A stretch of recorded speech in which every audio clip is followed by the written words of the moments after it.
Olá, aluno! Vamos dar sequência à nossa disciplina de Introdução à Biologia do curso de Vigilância em Saúde. Hoje nós veremos a aula de número 6 e vamos estudar os protozoários. Mais uma vez eu trago esta imagem com os 5 reinos dos seres vivos para nós visualizarmos que os protozoários estão no reino protista. São, portanto, seres vivos, mas, diferente do que muitos dizem, não são animais. São seres vivos, interagem com o meio ambiente, com o homem, mas não são animais. O nome protozoário vem de primeiro animal, mas ele não é um animal, é porque ele é um pouco mais complexo, tem algumas capacidades, inclusive de digestão, por exemplo, que vai dizer que ele seria o primeiro animal, mas não é, tá? É só a questão do nome. Eles são seres vivos pertencentes ao reino protista. Os protozoários são seres microscópicos. Nós só conseguimos visualizar um protozoário com o uso de lentes microscópicas. Não é possível ver a olhos nus. Todos os protozoários são unicelulares, ou seja, eles são formados por uma única célula. A maioria dos protozoários é aquática, eles podem viver tanto em água salgada quanto em água doce. Algumas espécies podem viver na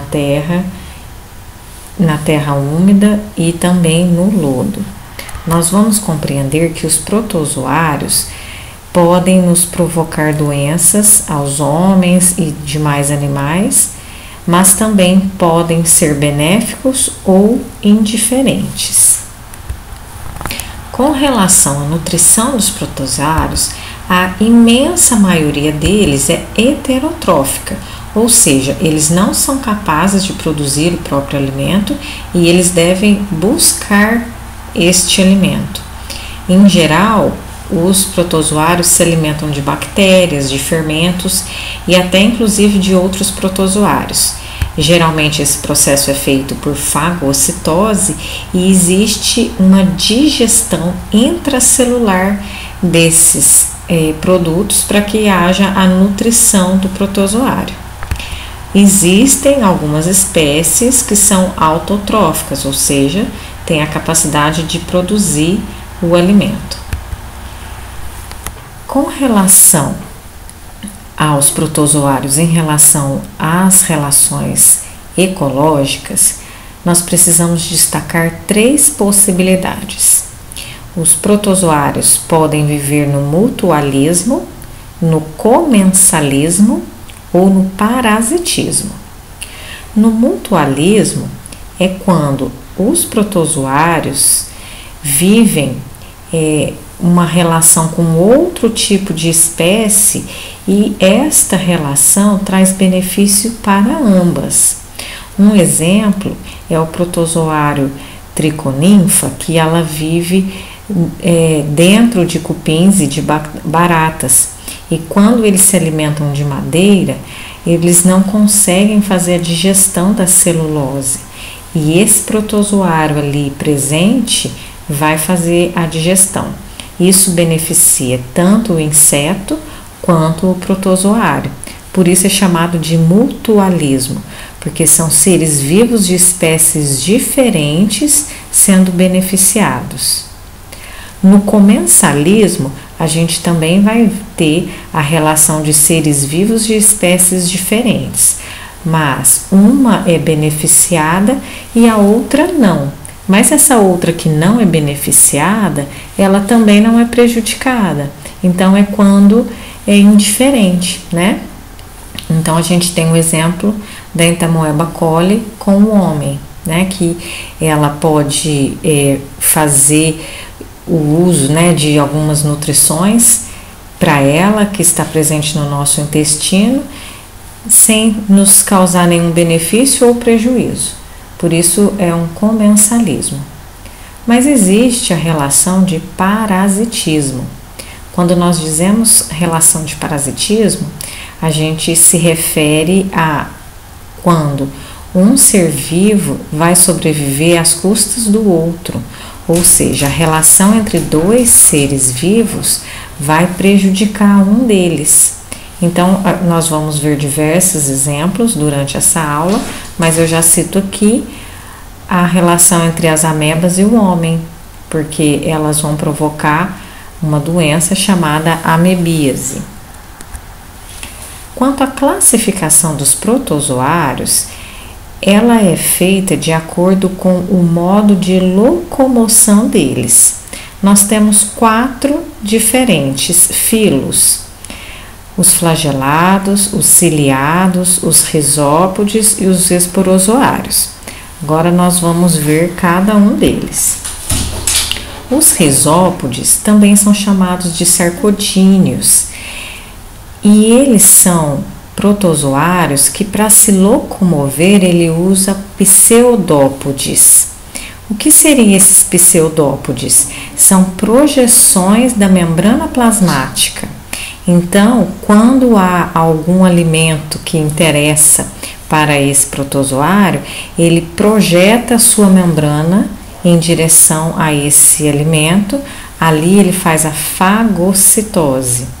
Quando ele projeta, ele acaba se deslocando. Um exemplo importante é a entamoeba estolística.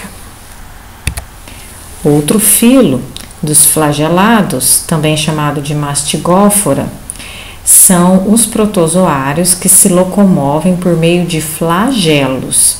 Flagelos são longos filamentos que vão dar movimento ao protozoário.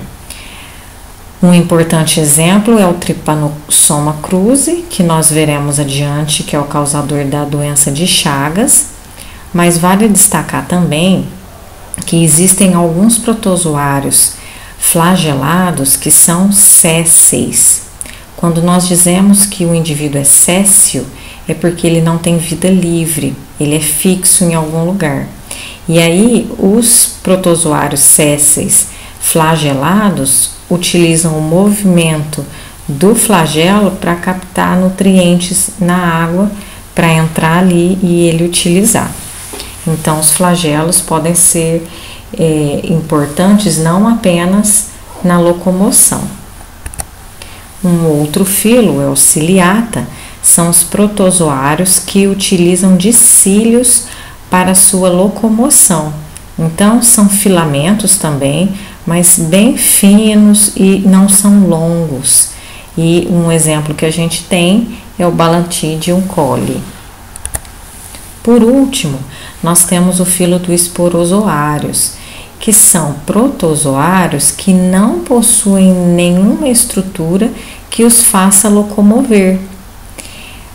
Neste filo, nós vamos ter apenas protozoários parasitas. Um exemplo importante é o Plasmodium vivax. Quanto à reprodução dos protozoários, ela pode ser assexuada, que é a forma mais comum quando as condições ambientais estão favoráveis, mas ela também pode ser de forma sexuada. Na assexuada, pode ser por divisão simples ou múltipla, e na sexuada pode ser conjugação ou alternância entre gerações.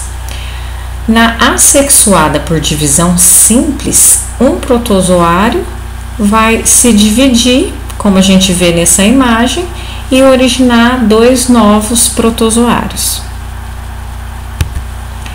Na divisão múltipla, acontece várias divisões do núcleo de um protozoário, e aí cada novo núcleo que é formado vai gerar um novo protozoário. Por isso que é chamado de divisão múltipla. O número é maior de novos seres. Na reprodução sexuada, pelo tipo conjugação, nós temos, por ser sexuada, a união de 2 protozoários. Nesta união, acontece troca de micronúcleos. Nem todos os protozoários conseguem fazer essa reprodução. A reprodução dos paramécios são um exemplo bastante clássico de reprodução sexuada. A gente vê que eles têm um macronúcleo, que aqui está desenhado de lilás, e o micronúcleo. E aí é a troca desse micronúcleo que vai sofrendo meioses, que vai gerar indivíduos com uma carga genética diferente. E aí depois acontece a reprodução assexuada, mas aí com material genético diferente. A importância da reprodução sexuada é a variabilidade genética, né? Também tem a alternância entre gerações, porque os protozoários podem possuir momentos em que estão em formas sexuadas e momentos que estão em formas assexuadas. E algumas espécies também são capazes de formar esporos bastante resistentes. Agora eu vou parar essa aula para não ficar muito longa e continuaremos no próximo com as doenças provocadas por protozoários.